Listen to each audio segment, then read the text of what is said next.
Hey guys, it's Ale. Today I am going to be giving you a short but very special book haul. I almost broke my back bringing these books from El Salvador to the US, and I am shook of how expensive books are in Latin America, especially paperbacks. I cannot wrap my mind around it. I'll give you some prices and you'll see what I'm talking about.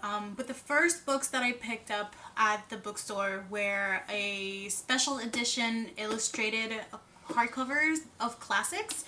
The first one was Withering Heights. What am I saying? The first one is Pride and Prejudice. In Spanish, it's Orgullo y Prejuicio by Jane Austen. A lot of people know this classic already. The main reason why I like it, it's because it has that enemies to lovers trope or theme. And I usually, I enjoy reading about this trope on any type of book. Just enemy to lovers, I'll read it. I'll eat it. The second book I bought is Withering Heights by Emily Bronte. This is one of my favorite books of all times. I like the portrait of love and how it's, it's not just this like fluffy, positive, feel good type of feeling. It's more, it has also their dark aspects, and that's what I like about this book. Love can also bring the worst in everybody, and I just feel like at the moment when I read this book for the first time, it just resonated with me, and I fell in love with the story and the characters. The third book on that collection is Azul by Rubén Darío. This is translated as Blue, and the main reason why I bought this book is because my favorite color is blue, and I'm always drawn to blue covers, stuff that says, titles that said blue in it. Like, I'm always gonna be attracted to them, and also because, like I mentioned before, one of my main goals for this year is to read more Latin American writers. So, two birds in one shot.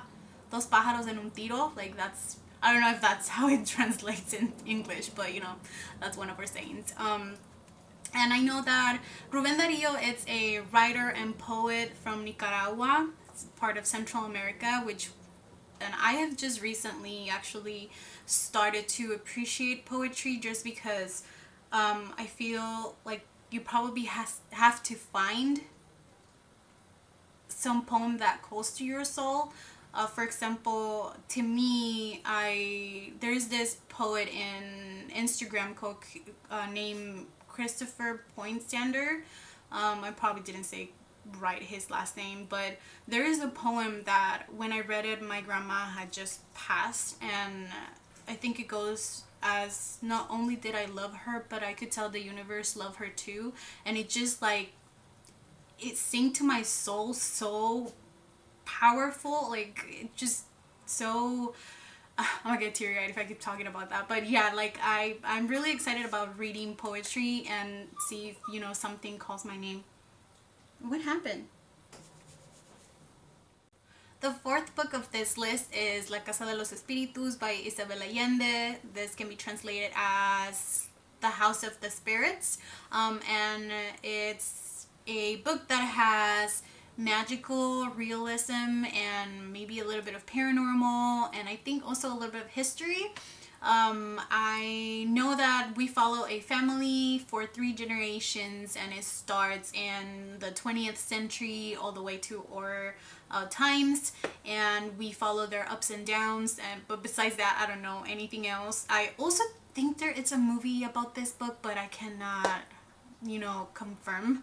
But I have the notion, it could be a Mandela effect, and maybe there's not a movie. Well, I don't know. Anyway, yeah, so I really do want to read this book. I'm making it my first Spanish read of this year, for sure. I give my scout word. Finally, the last 2 books that I bought are the continuation of this one that I bought in 2019, but I did not finish because I was really frustrated by the time that I was coming back from El Salvador to the US. And this is A Tres Metros Sobre el Cielo by Federico Mocchia. You can translate it as 10 10 feet over the sky, and this is a young adult set in Italy. There is bad boys with motorcycles, and there is a good girl main character who starts figuring it out that she doesn't want the life that her parents are planning for her, as well as you know, living that first passionate love as a teenager. So it's really good. I know that there is a movie based on this book, that it was produced in Spain, and I remember watching it either on my last year of high school or right after high school, and I loved it. It is pretty different. Like, the characters are, you know, like the same, except for like the main character. I don't think the name matches, but it's pretty similar.